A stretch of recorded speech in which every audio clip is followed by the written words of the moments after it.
पे समझते हैं। एक 10-15 साल का लड़का होता है, मतलब, और उसके पिताजी एक अचानक चले जाते हैं। तो वो काफी रोता है, तो एक ज्ञानी व्यक्ति उसके पास आता है और बोलता है, क्या हुआ, क्यों रो रहे हो? तो मतलब वो लड़का बोलता है कि मेरे पिताजी चले गए। तो ज्ञानी व्यक्ति बोलता है, वो क्या, सामने तो पड़े हैं। तो फिर वही व्यक्ति, वो लड़का बोलता है कि नहीं, वो मर गए हैं। तो फिर वो ज्ञानी व्यक्ति उसे समझाता है कि अगर सामने उनका शरीर पड़ा है तो फिर चले कौन गए?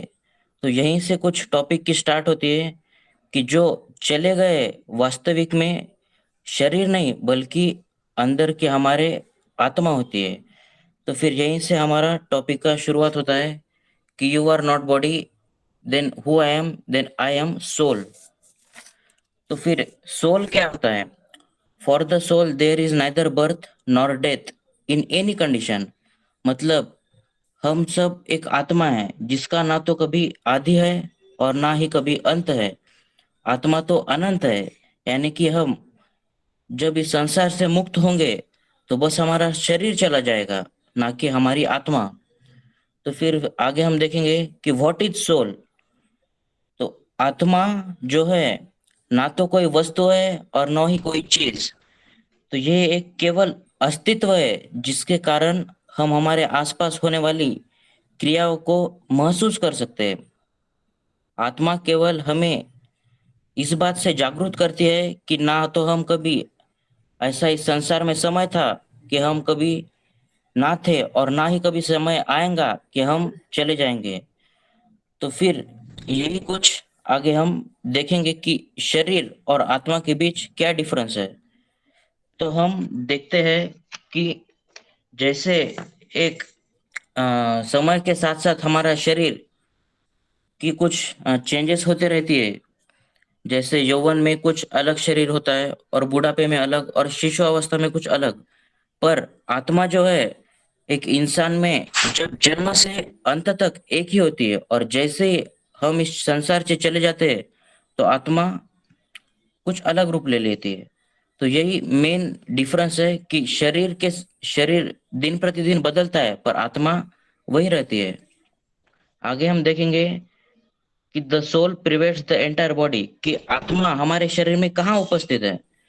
तो आत्मा को समझने के लिए हम एक उदाहरण के तौर पे, जैसे एक इंसान के शरीर में खून पूरे उसके शरीर में होता है स्प्रेड, उसी प्रकार आत्मा पूरे शरीर के इसमें स्प्रेड होती है।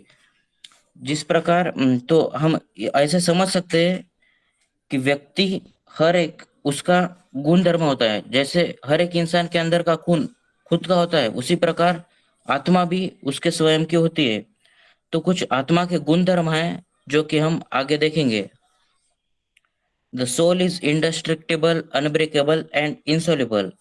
मतलब आत्मा को ना हम जला सकते हैं, ना किसी हथियार से काट सकते हैं, और ना ही पानी से भिगा सकते हैं। आत्मा इन सबसे परे और भौतिक संसार से अलिप्त होता है। तो अगला गुणधर्म हम देखेंगे कि आत्मा के बारे में, कि the soul is unchangeable, immovable and immeasurable. आत्मा का मतलब कोई प्रमाण नहीं है, इसे तौलकर या वजन करके नहीं देखा सकता, और ना ही हम आत्मा को अपने आंखों से देख सकते हैं। तो इसी प्रकार हम समझ सकते हैं कि आत्मा तो बस एक चेतना होती है, एक उसका हमें कॉन्शियसनेस के बारे में बताती है। अगला गुणधर्म हम देखेंगे, eternally the soul is same. जिस प्रकार इंसान का शरीर शरीर समय के साथ दिन प्रतिदिन बदलता है, पर आत्मा वही रहती है एक शरीर में प्रवेश करने के बाद।